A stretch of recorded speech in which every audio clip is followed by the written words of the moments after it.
The architecture of silence.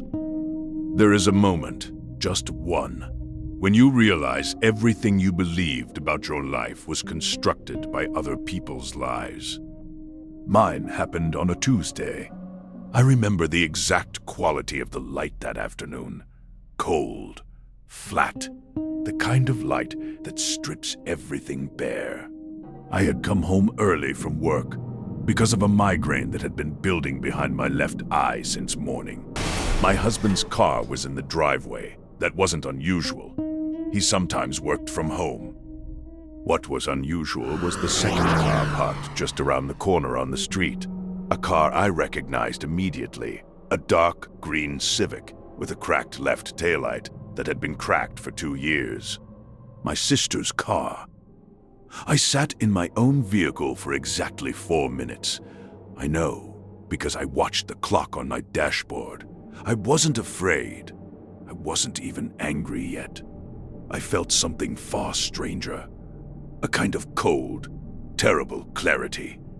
As if someone had pressed pause on the entire world and handed me a set of instructions I hadn't known I needed. I drove away. I did not go inside. And that choice, that single, quiet, deliberate choice, is what made everything that followed possible. My name is Elena. I was married for 6 years to a man named Daniel. My sister's name is Rachel. My mother-in-law's name is Patricia. And this is the story of how 3 people who believed they were the architects of my destruction became the engineers of their own. Stay with me, because karma, real karma, doesn't arrive loud. It arrives precise. Before I tell you what happened next, if you're new here, you're watching Cold Reckoning. Every week, we bring you true stories where betrayal meets consequence. If that sounds like something you need in your life, subscribe right now. Turn on notifications, because you will not want to miss how this ends. Now, let me take you back to the beginning. Rachel was 18 months younger than me. Growing up, people always said we were inseparable, and for most of our lives that was true. She was the charismatic one, the one who lit up rooms. I was the quiet one, the planner, the one who showed up early and stayed late. Daniel came into my life when I was 28. He was charming in that specific, slightly too aware of it way. But I loved him, genuinely. I built a life around that love. Our home, our routines, the careful architecture of a shared existence. Patricia, his mother, had never liked me, not once. From the very first dinner, I had spent years trying to decode why. She was polite in the way that a knife is polished. The shine was real, but the edge was always there. She criticized my cooking in a way that sounded like compliments. She mentioned Daniel's ex-girlfriends with a wistfulness that was designed to land like a wound. What I did not know, what I could not have imagined, was that Patricia had known about Daniel and Rachel for over a year. She had not told me. She had helped them. Later I would learn, from a text message I was never supposed to see, that Patricia had told Rachel, "Elena is too stable, too comfortable. Daniel needs passion. You understand him." She never did. That was the sentence. That quiet, devastating sentence from a woman who had eaten at my table, who I had nursed through a hip replacement, who I had called Mom because she asked me to. But on that Tuesday afternoon, I didn't know any of this yet. I only knew about the car. Here is what most people do when they discover a betrayal. They react. Immediately. Loudly. They confront. They shatter.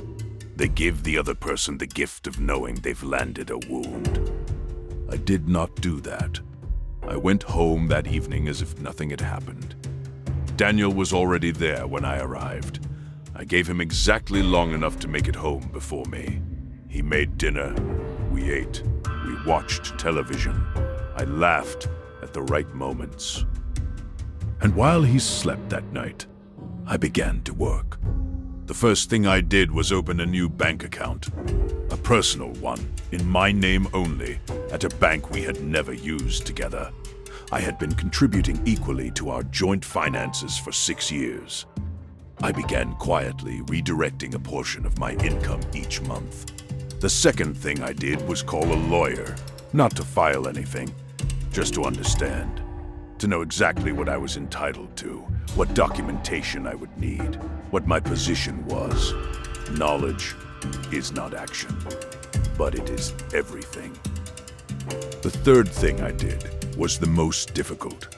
I called Rachel. I met her for coffee 3 days after I saw her car. I smiled. I told her I'd been feeling distant from her lately, and I wanted to fix that.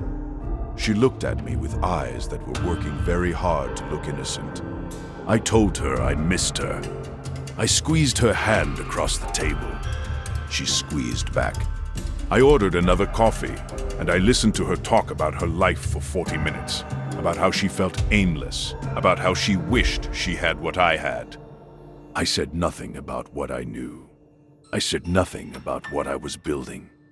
Over the next 3 months, I documented everything, not obsessively, methodically. The unexplained absences, the change in Daniel's phone behavior, turned face down, taken to the bathroom, suddenly password protected where it hadn't been before. A receipt I found for a hotel 2 cities away on a weekend when Rachel had told me she was visiting a friend from college.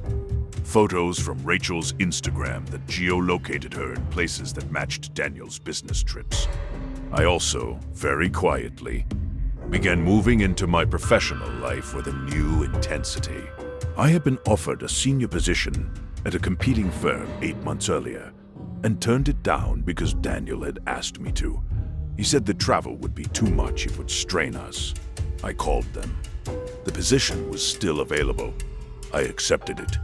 I didn't tell Daniel for 2 weeks. When I finally told him, I said it casually over dinner. He looked stunned. He started to say something about the travel, and I looked at him with a smile and said, "I know, but I really think it's time I invested in myself." He had no answer for that.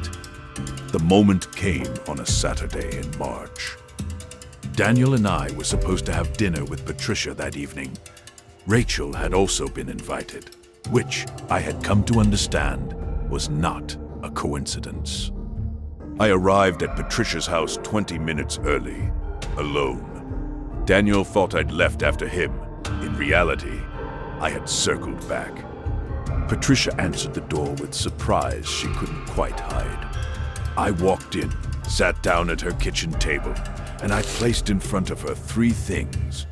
A printed copy of her text message to Rachel, the one about passion and stability, a photograph, and the business card of my attorney. I did not raise my voice. I said, "I want you to understand something, Patricia. I have known for 4 months. I have not been sitting still. And tonight, when Daniel arrives, nothing is going to go the way any of you planned." She started to cry. I felt absolutely nothing. When Daniel arrived and saw my car in the driveway, he froze at the door. When he came inside and found me at the table with his mother, already composed, already holding a folder, the color left his face in a way I will remember for the rest of my life. I didn't rage. I didn't weep. I had done both of those things, alone, in private, in the first weeks when it was just me and the knowledge and the silence. By the time that Saturday arrived, I was empty of everything except clarity. I handed him the separation agreement, pre-signed by me, reviewed by my attorney, precise and fair and completely non-negotiable. He said, "How long have you known?" I said, long enough. People often ask me if I feel vindicated, if I feel victorious. I feel finished, and that is better. Here is what happened to the three of them. Daniel, free from the careful scaffolding of our life together, moved in with Rachel. Within 4 months, without 2 incomes and my careful financial management, he was struggling with the mortgage on the house he had insisted on keeping. He refinanced, then refinanced again. Rachel, it turned out, was not nearly as stable a partner as she had appeared to him when she was the exciting secret. The reality of daily life was harder than the fantasy. They lasted 11 months. Patricia, who had been so certain that I was too stable, found herself estranged from her son when Daniel, in one of their arguments, blamed her for encouraging the relationship. She reached out to me twice. I did not respond. And me? The new position I had accepted came with a salary increase of 40%. I relocated to a city I had always wanted to live in. I have a small apartment with large windows and a view of the water. I sleep without a phone, face down on a nightstand. I cook for myself, and it tastes exactly like what I wanted. My sister tried to call me once, 8 months after the divorce was final. I let it go to voicemail. I never listened to it. I deleted it unheard. Some doors close cleanly when you let them. That is Elena's story. And if you've made it this far, I think you already understand why cold reckoning exists. Because the world is full of people who confuse someone's silence for ignorance, who confuse someone's patience for weakness, who confuse someone's warmth for a vulnerability they can exploit. They are always wrong. If this story moved you, if it felt true to something you've lived or feared or survived, subscribe to Cold Reckoning. Leave a comment below and tell us your story. We read every single one. And remember, karma doesn't always arrive loud. Sometimes it arrives with a folder, a business card, and the quietest voice in the room. Cold, precise, patient. Cold Reckoning. New stories every week. We'll see you in the next one.